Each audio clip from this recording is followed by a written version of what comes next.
On this episode of China Uncensored, Kim Jong-un's Chinese Godfather. Hi, welcome to China Uncensored. I'm your host, Chris Chappell. If you're watching this, it means we probably haven't all died in a nuclear Armageddon. And given all the recent threats from North Korea, that's good news to me. By now, people the world over know about Kim Jong-un, that mischievous 29-year-old scamp with a million-man army and nuclear weapons coming out of his ears, or so he claims. He's lit up global news media with his delightful antics, like hanging out with Dennis Rodman, and horrific threats, like turning Los Angeles into an atomic wasteland, instead of just a cultural wasteland. In fact, Kim's so well known, they've even heard of him in places like North Korea. But fewer of you may know about the shadowy forces that lurk behind this glamorous exterior. For instance, this man, former Chinese Communist Party security chief Zhou Yongkang. Zhou has long been what's known in Chinese politics as a people person. That is, he's a person who spends a lot of his time torturing people. His role in Chinese politics has focused on getting protesters tossed into illegal, unregistered prisons, supervising beatings and intimidations of religious and ethnic minorities, and ensuring that security forces strike hard against anyone considered a threat to the Communist Party's rule. Zhou was also the only foreigner on the podium with Kim Jong-un when his father, Kim Jong-il, led him out as the heir apparent in 2010. That's right, not the Chinese ambassador, not even someone with any kind of foreign affairs position, just the head of China's secret police. Sort of like if Russia sent a former KGB agent to attend state diplomatic functions. Oh, wait. It's been reported that Zhou is a strong supporter of the Kim dynasty and that he's one of the loudest voices within the Chinese Communist Party against any change in the alliance. Until last November, Zhou was also the official head of the Chinese Communist Party's enormously powerful Political and Legislative Affairs Committee, or Zhengfawei. Don't let the official name fool you, though. The politics part is mainly about suppressing any group that opposes the Communist Party, and the law part is more or less intimidating lawyers and judges to stop them from doing anything crazy like giving dissidents fair trials.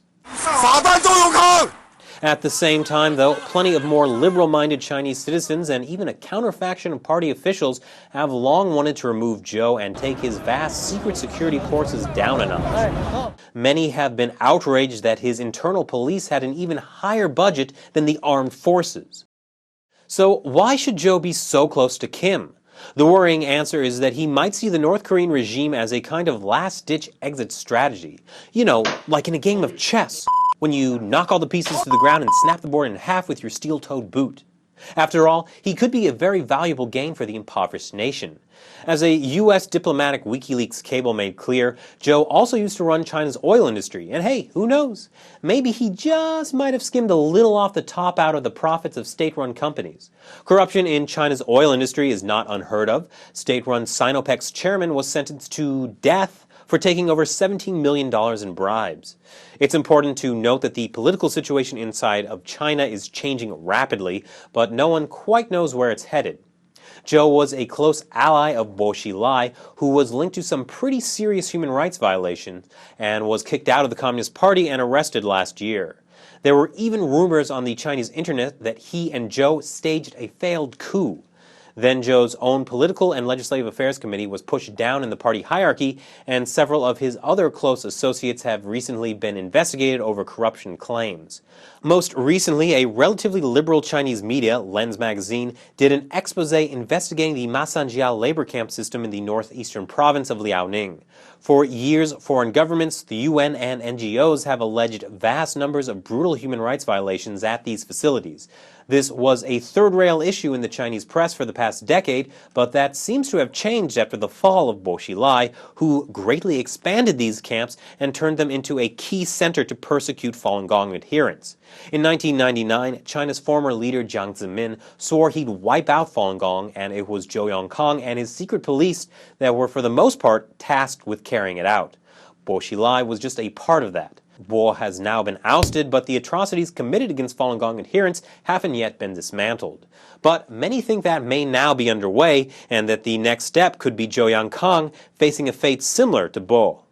So in other words, one of the key Chinese backers of Kim Jong-un's regime is a paranoid man who's rolling in sweet, sweet petrodollars, who may or may not still control a huge secret police force and has no reservations about killing and torturing innocent people.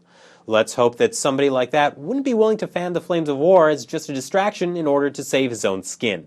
That just wouldn't be nice. So what do you think? Share your thoughts by either commenting below, or you can follow me on Twitter or like China Uncensored on Facebook. And as always, be sure to subscribe for more episodes of China Uncensored. Thanks for watching. I'm Chris Chappell. See you next time.